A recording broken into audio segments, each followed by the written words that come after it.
Hello student, इससे पहले class में हम लोग इलेक्ट्रोलाइट्स देखे।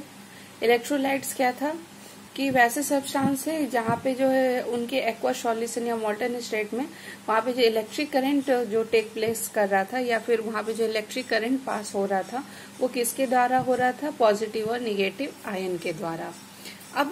अब इसके बारे में एक और क्लासिफिकेशन पढ़ लेते हैं कि ये जो इलेक्ट्रोलाइट्स है इसको दो पार्ट में डिवाइड किया गया है। पहले को कहा गया है स्ट्रॉन्ग इलेक्ट्रोलाइट्स एंड दूसरे को कहा गया है weak electrolytes. Strong electrolytes and weak electrolytes, इसको जो है मतलब कि अगर कहें कि क्लासिफाइड किया गया किस बेस पर, तो इसको जो है डिग्री ऑफ डिसोसिएशन के बेस पर इसको क्लासिफाइड किया गया है। Degree of dissociation, degree of dissociation के बेस्ड पे इसको क्लासिफाइड किया गया है। जिनका डिग्री ऑफ डिसोसिएशन जो अप्रॉक्स 1 के इक्वल होता है वो स्ट्रॉन्ग इलेक्ट्रोलाइट्स कहलाते हैं, और जिनका डिग्री ऑफ डिसोसिएशन जो 1 से कम रहता है, लेस रहता है, उसको हम लोग वीक इलेक्ट्रोलाइट्स बोलते हैं। डिग्री ऑफ डिसोसिएशन का अगर फॉर्मूला देखें तो यह होता है ना कि इसको अल्फा से डिनोट करते हैं, और अगर कहा जाए कि इसको विच इज डिफाइंड as the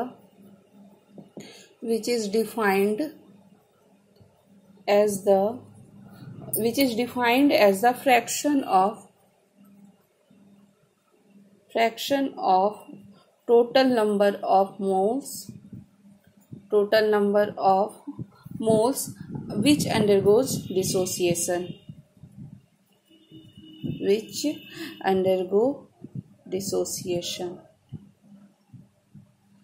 ये जो है मतलब कि which is defined as the fraction के रूप में इसको डिफाइन किया जाता है। इसको अल्फा से डिनोट करते हैं, और इसका मतलब वैल्यू यदि देखें तो ये क्या होता है, total number of mole which undergo dissociation. या फिर अगर फॉर्मूला ही देख ले कि डिग्री ऑफ डिसोसिएशन का क्या फॉर्मूला होता है, तो इसका फॉर्मूला होता है कि number of dissociated mole divided by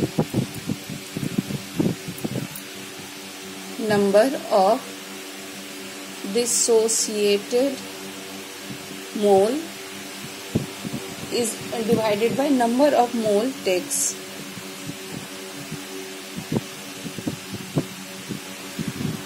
कोई भी इक्वेशन है तो वहाँ पे अगर यदि हम डिग्री ऑफ डिसोसिएशन निकाल लेते हैं तो उससे हम इलेक्ट्रोलाइट्स को स्ट्रॉन्ग इलेक्ट्रोलाइट्स है या वीक इलेक्ट्रोलाइट्स है ये बता सकते हैं। डिग्री ऑफ डिसोसिएशन क्या हो गया, नंबर ऑफ डिसोसिएटेड मोल जो कि डिसोसिएट हो गए, मतलब ब्रेक हो गए, आयन में चले गए, तो उनके number of dissociated mole divided by number of mole, जितना हम लोगों ने मोल स्टार्टिंग में लिया था। ठीक है, तब स्ट्रॉन्ग इलेक्ट्रोलाइट्स के बारे में देख लेते हैं कि स्ट्रॉन्ग इलेक्ट्रोलाइट्स किनको बोलेंगे। तो the strong electrolytes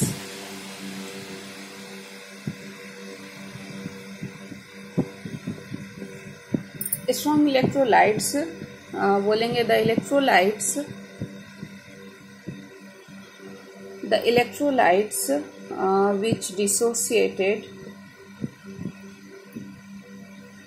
which dissociated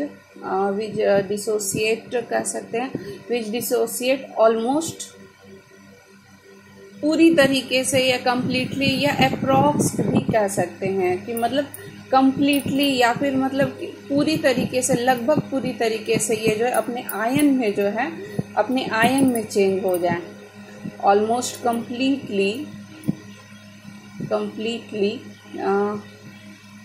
completely into ions in solution।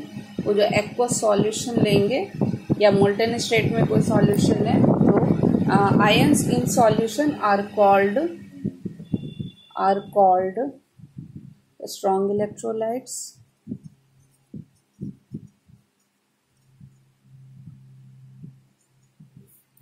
Strong electrolytes, और यहाँ पे जो है इनका जो अगर कहें कि द डिग्री ऑफ डिसोसिएशन कहेंगे, the degree of dissociation of these electrolytes is almost जो है वो इक्वल टू के किसके इक्वल टू होगा, 1 के इक्वल होगा। यहाँ पे जो है डिग्री ऑफ डिसोसिएशन जो होगा of these electrolytes, in electrolytes का जो डिग्री ऑफ डिसोसिएशन होगा वो क्या होगा, ऑलमोस्ट इक्वल टू 1 या 1 के अप्रॉक्स होगा।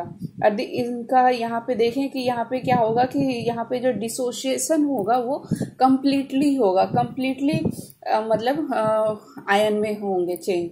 तो अगर इनके एग्जाम्पल की बात करें तो एग्जाम्पल में जैसे कि जितने स्ट्रॉन्ग एसिड में जैसे कि आपका हो गया HCl हो गया, HNO3 हो गया और H2SO4, ऐसे भी बहुत सारे हैं। स्ट्रॉन्ग एसिड में ये सब हो गए। कुछ स्ट्रॉन्ग बेस में ले लेते हैं। स्ट्रॉन्ग बेसेस में जैसे कि NaOH हो गया, KOH हो गया, etc। और इनऑर्गेनिक सॉल्ट की बात करें तो जैसे कि हो गया NaCl हो गया, KCl हो गया, BaCl2 हो गया। ये सब जो है स्ट्रॉन्ग etc और एग्जाम्पल ऑफ स्ट्रॉन्ग इलेक्ट्रोलाइट्स के कुछ एग्जाम्पल हैं। और स्ट्रॉन्ग इलेक्ट्रोलाइट्स को जब भी अगर दिखाया जाए तो एक सिंगल एरो के द्वारा दिखाया जाता है। जैसे कि KCl है, ये एक्वस फॉर्म में है, तो ये अगर ब्रेक होता है तो K+ और यहाँ पे प्लस Cl- होगा, Cl- में। तो ये था स्ट्रॉन्ग इलेक्ट्रोलाइट्स। यहाँ पे डिग्री ऑफ डिसोसिएशन क्या होगा, ऑलमोस्ट किसके इक्वल होगा, 1 के इक्वल होगा। यहाँ पे जो कम्प्लीटली डिसोसिएशन होगा। दूसरा है वीक इलेक्ट्रोलाइट्स, ये यहाँ पे जो है डिग्री ऑफ डिसोसिएशन जो है 1 से कम रहेगा। तो the electrolytes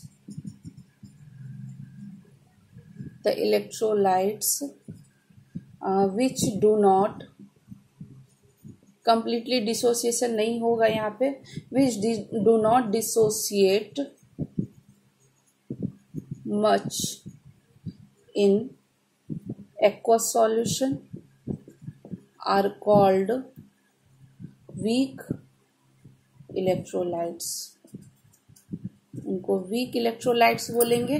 which do not dissociated much, ज़्यादा डिसोसिएट नहीं होते हैं अपने एक्वस सॉल्यूशन में, उनको बोलते हैं वीक इलेक्ट्रोलाइट्स। यहाँ पे जो है पार्शियली डिसोसिएशन होने के कारण जो है इनका जो डिग्री ऑफ डिसोसिएशन होगा वो क्या होगा, इज लेस देन 1 से लेस रहेगा, 1 से कम रहेगा। और इनके एग्जाम्पल की अगर यदि हम बात करें तो जैसे कि इसके एग्जाम्पल में आ जाते हैं ऑर्गेनिक एसिड्स। ऑर्गेनिक एसिड में अगर यदि बात करें तो ऑर्गेनिक एसिड्स में आ जाएंगे एसिटिक एसिड, ऑक्सैलिक एसिड और भी बहुत सारे। उसके बाद अगर ऑर्गेनिक बेस में बात करें तो ऑर्गेनिक बेस में आ जाएंगे जैसे CH3NH2 और C2H5NH2, ये सब है। अगर यदि हम इनऑर्गेनिक एसिड की बात करें तो जैसे कि हो सकते हैं इसमें इनऑर्गेनिक एसिड कौन कौन हो गए, जैसे कि HCN हो गए और H3BO3 हो गया। कुछ इनऑर्गेनिक बेस की अगर यदि